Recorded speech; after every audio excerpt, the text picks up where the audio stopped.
Hey everyone, welcome back to As For Me in My House. I'm Jordan, and I'm not joined here by Milena, as you can tell. She's a little under the weather, and I said, you know what, babe, you just rest. You're growing a baby. I'll take it from here, and I'll take advantage of this opportunity by telling you about some ways that you can support your wife through pregnancy. So if you're a guy watching this, or if your wife is forcing you to watch this, and she's, got you all handcuffed and straitjacketed, and she just forces you to sit down and watch this, know that this isn't me preaching to you. This is me preaching to myself with you. I feel like after technically five pregnancies, one baby of ours is in heaven, but this would be our fourth baby here that Lord willing we'll meet in very, very soon, short time here.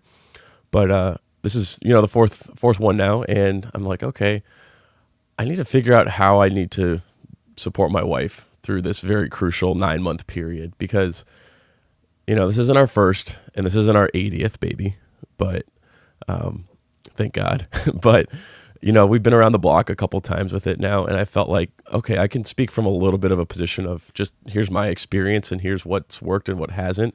This is just what the Lord's showing me and teaching me as I'm seeking to put these things into practice more. So this isn't, hey, pull yourselves up by your bootstraps, stop being lazy, and start supporting your wife. This isn't me finger wagging at anyone. This is just saying, hey, if you want to try to help yourself and help your wife out, these are some things that I've found are helpful and practical, and they're not as cliche or vanilla as you might think. And so, I've learned of what not to do.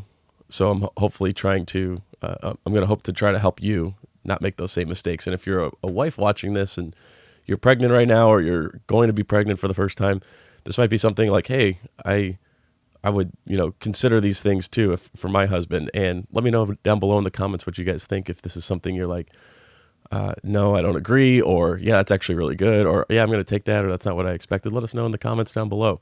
And I promise Milena will be back next week, and we actually have some special guests that we are going to be doing an episode with, so you won't want to miss that. But with that, let's jump into it here. All right, so for number one, my number one tip for how to serve your wife: touch her belly and pray over her and baby. Wow, what a mind-blowing concept, right? Praying over your baby. But there's something about, I think, having, the physical touch. We actually talked about this in a recent episode with Jesus' hands being so key in his ministry. And something about just putting your hand on your wife's belly and praying over the baby. I don't know what it is, but there's something very special, very powerful, that when you have that like physical contact, it's showing your wife and the baby that you're there as a sense of protection, as a safety blanket, as a, you care for them, like you're intimate with them. And I remember there'd just be like random times, even still, but not as often. I'd be praying I'd be sleeping, and then I would wake up at like 2 or 3 in the morning, and then just have this urge to pray for Milena and for our baby. So I'd just like roll over and I'd put my hand on her belly and I'd start praying. And then, it would last maybe 2 minutes, and then I'd roll back over and fall asleep. And it wasn't until maybe a couple weeks ago that Milena said she always would feel that, or she would always like wake up when I did that. I was trying to be like quiet so I wouldn't wake her up, but it was one of those things where she experienced and felt peace by me doing that to her. And there's so much more research and study that talks about how intuitive and sensitive babies are in the womb to, things happening outside that we might not even realize or understand. So that's certainly something I'm not going to take for granted, and try to do that as much as possible, whether you're awake or middle of the night and you get woken up. There's a reason. I truly believe that God will do that at times to get us to pray for someone or to think about something. And there's something about those early morning hours where you're awoken and you're like, why is this person's name popping into my head at 2:45 in the middle of the night? Or why am I feeling like a desire to pray, or to go to my kids' doors and put my hand on their door and pray for them, pray over them while they're sleeping, So things like that, I think, is very powerful. So that's number one. Number two, if you have an older child or children, Be with them as much as possible, especially during this pregnancy period. Savor this time because everything changes, because it's going to be a shift for them too. So it's not just you and your wife are experiencing a shift of having another child, but it's your already born children, your older children or child that are experiencing another sibling or their first sibling. And so try to be sensitive to that as much as possible. I would never. I want every single one of my kids to feel like they're my favorite child, and I know that's like a pie in the sky, happy cliche saying, but I really want to do everything in my power to live that out. And so, the more I can spend time with them and get to know them and be with them and just genuinely interact with them, right? Whether that's eating with them, watching, something outside with them, or watching a TV show with them, or just playing with them on the ground, or whatever that might be. As the more I'm with them, the more I'm spending time with them, the more I'm going to know about them and what they like and what they don't. And so, just like with anything, you have to spend time with them. And so, why not take advantage of this too? Because it's kind of a double whammy, right? If you have older children, you get to bond with them and spend more time with them while you're you're letting your wife kind of have a little bit of a break. And then you're also, giving her the opportunity to rest and recover and not have to be parenting and growing a child. So they'll always appreciate that, I guarantee it. All right, the third tip I have of a way that you can support your wife through pregnancy is to remind her often that God designed her body to do this. There will be difficult days and mood swings. Ask me how I know. But the more you can reassure her of her role as the life giver, the more she'll be at peace. Your job is to be a source of sustainment and encouragement. And I thought about how so often our wives are our biggest cheerleaders, right? They're like our number one fans, as it ought to be, at least. This is an opportunity for us as men to reciprocate that honor and encouragement to them, because we're not the one growing the baby, right? So the way that we can encourage and support and honor them is to continually reassure them, especially as things get closer and closer to delivery. Just say, hey, I know it's tough. I know you're experiencing some weird stuff in your biology right now, but I just want to reassure you, you're doing that which God created you to do. And like, this is natural. This is normal. This is good. This is how we should be, right? This is you're giving life. Your womb is growing a child. That's amazing, right? And so the more you can reassure and make sure that she's at peace with these things, the more she'll say, okay, yeah, you're right. I had a little bit of like a rough, couple hours there, or rough week, but I'm good. Like I'm thank you for your encouragement and for kind of keeping me steady and all these things. So that would be my advice to you. And before I get to number 4, we do want to thank Hillsdale College for sponsoring this episode. And Hillsdale is actually pretty local to where me and Milena are. We have a lot of friends that went there. It's a Christian college, and they have tons of great programs and great courses that you could study online. And right now their catalog is offering more than 40 free online courses. And these are specifically on some of the most important things you can learn, such as history, economics, great works of literature, things like the meaning of the U.S. Constitution. I mean, Milena was just telling me recently that she's like, I don't remember really learning anything about like American government or how our society functions. And I'm like, wow, that's kind of odd, like the public school system really failed us, I guess. But anyways, if you kind of have those same questions, like what exactly does all this mean? Or in an age of instant answers where you could just Google something and then you don't check the source or know who's saying what, you can go to Hillsdale, have a college level course with tons of different information, tons of different resources, all different voices speaking into a certain topic. And that way, with the totality of the information available to you, you can walk away with your own conclusions and say, wow, that was pretty convincing.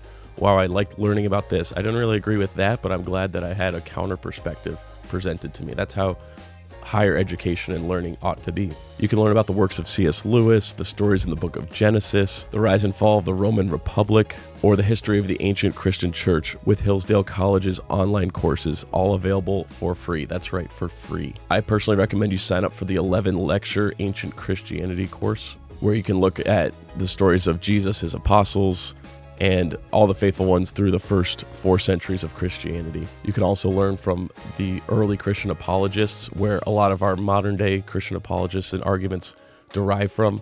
If you want to go right back to the source, they defended the Christian faith in the face of persecution in the early first couple centuries of Christianity. Their courses are self-paced so that you can start whenever and wherever. And again, I encourage you to enroll now in ancient Christianity to discover the improbable and miraculous story of Christianity. Go right now to hillsdale.edu/myhouse to enroll. There's no cost and it's easy to get started. That's hillsdale.edu/myhouse to register. hillsdale.edu/myhouse. All right, so number 4, pray with each other, for each other, out loud. And again, you might think, wow, that's a pretty, cliche answer. Pray for your spouse, right? When they're pregnant. Oh, of course they're going to need prayer. But I'm telling you, there's something different when you pray.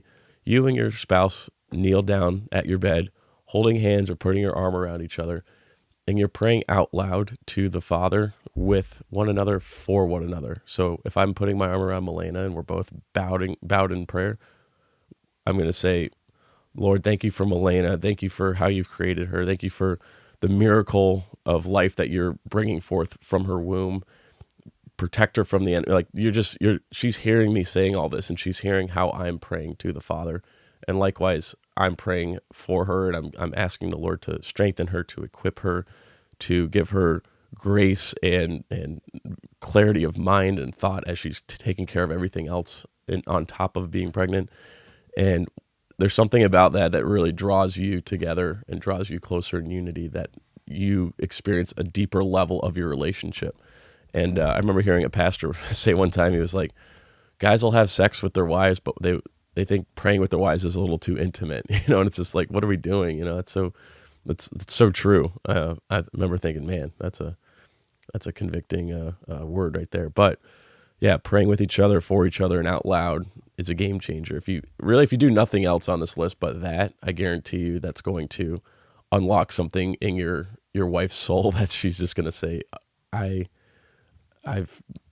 felt energized and felt empowered to be able to do this, and it's because of your prayers and the Holy Spirit working through that. So that's a key one right there. Number 5, remember your covenant before Almighty God. In sickness and in health doesn't just mean when you have a cold, right? Or you have a stuffy nose. There are some major physical health changes that take place when you have a child. And sometimes that affects mental health and well-being just as much as the physical, right?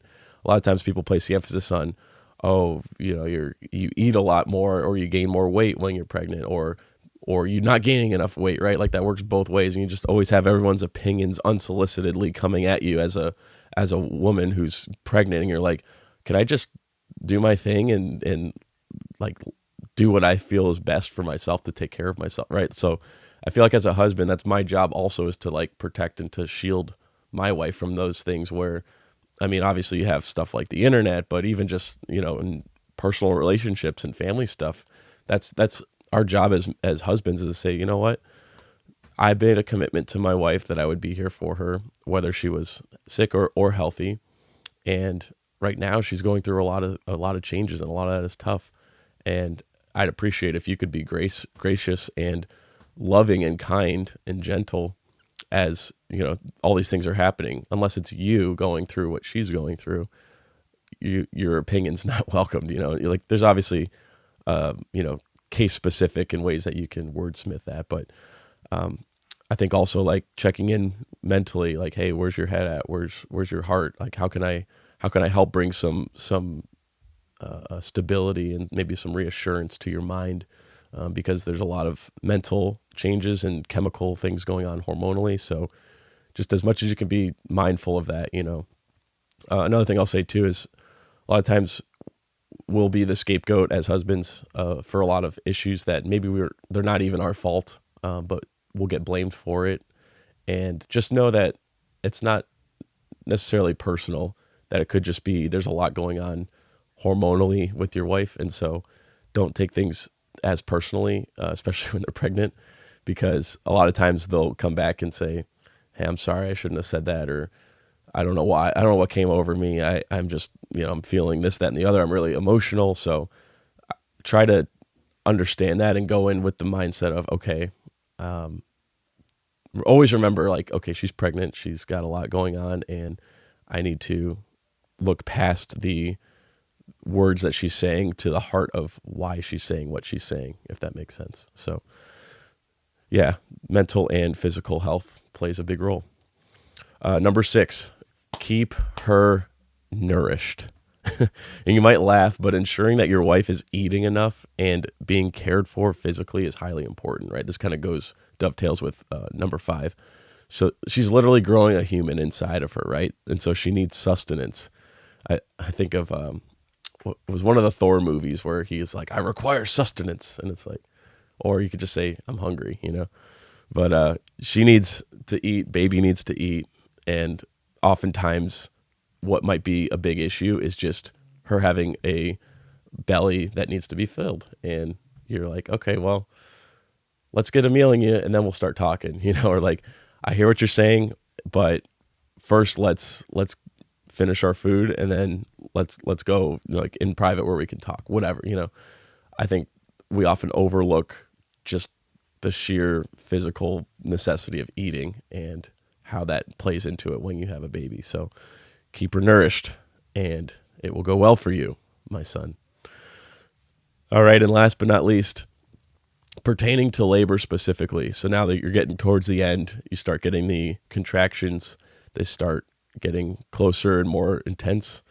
And here's my best takeaway, my best advice if you're like first time or you had a bad experience previously with your wife in labor and you're like, that was traumatic even for me.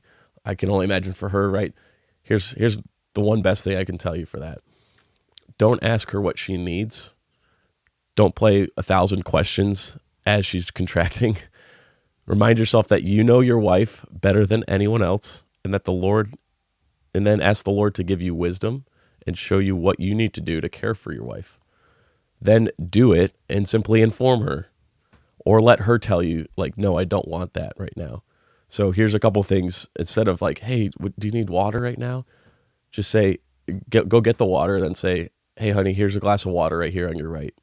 Or, hey, sweetie, keep breathing. Imagine holding baby very soon in your arms. Like he's coming, she's coming very soon, Or like, don't ask like, hey, what can I get you to help? Like she can't be thinking of like, what do I need right now? Plus, oh, I'm contracting, and like, this is really painful. So try out a couple things. Again, you know your wife best. And then if she says no, then that's fine. Again, don't take it personally. Just say, oh, she doesn't need it. But you can say like, hey, here's a hot water bottle. Take it, and like almost demand her to do something and let her refuse it. So that's my best advice.